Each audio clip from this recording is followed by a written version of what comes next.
before they leave this world unsaved. Amen. And did you notice in the next chapter, that's Luke 14, Luke 15, the prodigal son, when he's coming home, it says the father ran. Yes, he did. And uses the word ran, R-A-N. Right. Those are the only couple times in the Bible you find God in a hurry. Right. And the context has to do with people getting saved. That's right. People getting right with God. Thirdly, we not only see the condition and the commission, but thirdly we see the conflict. And I touched on this a few minutes ago, kind of got ahead of myself, but every time a Christian obeys the Great Commission and attempts to loose people from the bondage of sin, there will be a conflict. Now, he that winneth souls is wise, Proverbs 11:30. I mentioned there about the Union Army coming down and taking that army, taking that mountain, Lookout Mountain from the Confederate Army there, the Southern Army. Literally thousands of soldiers died from the North and South back in the Civil War here in America in the 1860s. Thousands of bodies laid strewn everywhere. There was warfare to win that mountain. And if you're going to fight to get souls saved, the devil's going to come at you with everything he's got. Yes, sir. I'm telling you, the average Christian don't understand. You start preaching this stuff in the average Baptist church in America. I'm not talking about the Catholic and Lutheran churches, or I'm not talking about these other mainline denominational churches. I'm talking about a lot of the independent Baptist churches in America. You start preaching about conflict and about, you read what Paul went through in the book of Acts. Come on. He was getting in the neck every time he turned around. Right. And he'd write to those churches and he'd say, basically what he was saying was, I'm wondering how you're taking my persecution. I hope that some of you young Christians, aren't it's not a stumbling block to you. Because some people have the idea that, oh, that preacher's in jail. Ooh, he must not be right with God. And that's why Paul wrote those epistles back. Many times he would refer to that in those epistles in Philippians and Colossians and other different books there. And the first chapter he would write in Galatians, he would say, I want to see what you're thinking of me and what you've heard about me and what's going on there. Because Paul was outside the camp bearing Christ's reproach, and he was accused of turning the world upside down. That's right. Yes, sir. Yeah. When's the last time somebody accused you? Amen. Come on. Of turning the world upside down. You said there must have been a bunch of others. In Acts 17, it's just him and Silas, I believe, over there. Two of them. They accused these that turned the world upside down in Acts 17. That's right. There in the book of Acts one time, there were 40 men that took a vow that they would not eat or drink anything till they killed Paul. Yeah. Right. I'll tell you what. When there's 40 men that make a vow in Los Angeles, metro area somewhere around here, that they're not going to eat or drink anything until you're dead, you're doing something for God. That's right. You say, oh, I don't like all that. That's all negative. That's Bible-believing Christian. I'm not telling you to go out and to purposely offend people. Right. I'm not telling you to go out and act like a jerk. Yeah. Right. All right? I want to tell you what. If you live for God and do what you're supposed to do, according to this Bible, people will think that you're kind of weird. That's right. They'll get mad at you. You'll have a few enemies. You'll have some people that love you. You'll have some people that hate your guts. Right. They made a vow they would not eat or drink anything till they killed Paul. That's right. Like one preacher said, he said, the problem with Christians today, is that nobody wants to kill them.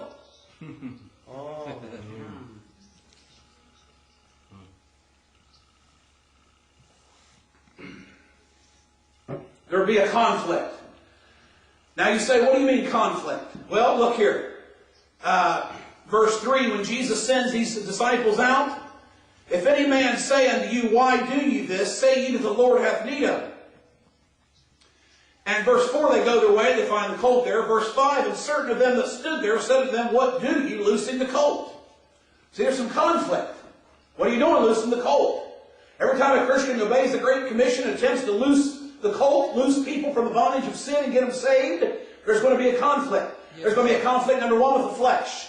Yes. You ever said, you say to yourself, I'm going to go witness this person. When you go through a drive-through, Burger King or McDonald's or somewhere, you say, I'm going to give this person that comes to the window, I'm going to give him a gospel tract. Yeah. I'm going to give him a gospel tract. All right, here there's 2 or 3 people ahead of you, and you got a couple minutes before you get up there, and the devil says, in your old flesh, and the devil says, oh, you don't want to do that. He's probably going to be the manager when you get up there. He's going to be a great big guy. He's going to cuss you out and tell you all. I mean, the devil tries to give you cold feet about witness. He don't want you to tell people about Jesus. He wants you to talk about the weather. He wants you to talk about sports. He wants you to talk about the presidential debates. He wants you to talk about the economy. He wants to talk and all that. And then nothing wrong talking about some of that stuff. But I'm going to tell you, the main thing we're not talking about. Amen. It'd be like if this, God forbid, but it'd be like if this church caught on fire. And there's flames shooting everywhere. And all of a sudden I say, hold on everybody. Let's sit here and talk about the weather. I think it's supposed to be a little cold tomorrow. You'd say, hey, I'm getting out of here. Right. Well, no. Don't worry. Don't worry about the flames shooting 30 feet in the air. Everything's going to be all right. Let's just sit here and just burn alive. No. The most important thing is getting out. Right. And people basically, they might not be burning right now, but they're headed for the burning. Yes, sir. For hell. Preach. There ain't nothing wrong with talking about the weather and the sports and the economy and who got president and who's going to do this and who ain't going to do that and the Republicans and the Democrats and the independents and all this kind of stuff. Nothing wrong with talking about all that stuff because I talk about some of that stuff.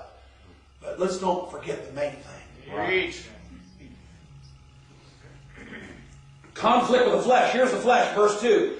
Go your way into the village over what? What's it say? Over against you. Did you know that witnessing and going and telling somebody about Christ is against your flesh? Right. Go out over against you. You know that talking about the conflict there, the Christian warfare in Ephesians 6, verses 10 to 18, Paul mentions that in Ephesians 6:12, and the word against is found 5 times in that verse. For we wrestle not against flesh and blood, but against principalities, against powers, against the rulers of the darkness of this world, against spiritual wickedness in high places.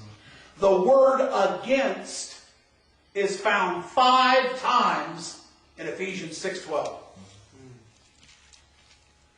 I want to tell you what, when you try to go and tell people about Jesus, it's going to be against your flesh. Right. My flesh hates prayer. My flesh hates witnessing. My flesh hates preaching. My flesh hates going to church.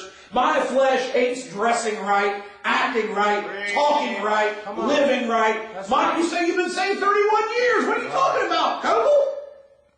If you've been saved 71 years, you still have this old flesh. Right. Paul said, for I know that in me, that is in my flesh, dwelleth no good thing. That's right. Romans 7:18. Jesus said the spirit indeed is willing, but the flesh is weak. I've got a message I preach. I forget how it goes. I've got a message on the flesh. The flesh is weak. It's wicked. It's wretched. It's worldly. It's wanton. I forget, they're all W's. I can't remember how it goes. I'll tell you what. The flesh, it'll wreck you. Right. It'll wreck your life. If you obey the flesh and live for the flesh, Right. you're not going to be happy. That's right. That's right. Yep. Conflict with the flesh. Go your way to the village over against you. Going is against my flesh. Telling people about Christ is against my flesh. My flesh never wants to tell somebody about the Lord. And then secondly, conflict with the devil. Verse 2, against you. The devil is against us going. Against, the word against is found 5 times there in Ephesians 6:12, as I mentioned. And then conflict with the world. Notice here in verse 3 again. Jesus said, if any man say unto you, why do ye this? Because Jesus knows when he sends these disciples out to try to loose this cult, that somebody is going to have something to say about it. Yes, sir.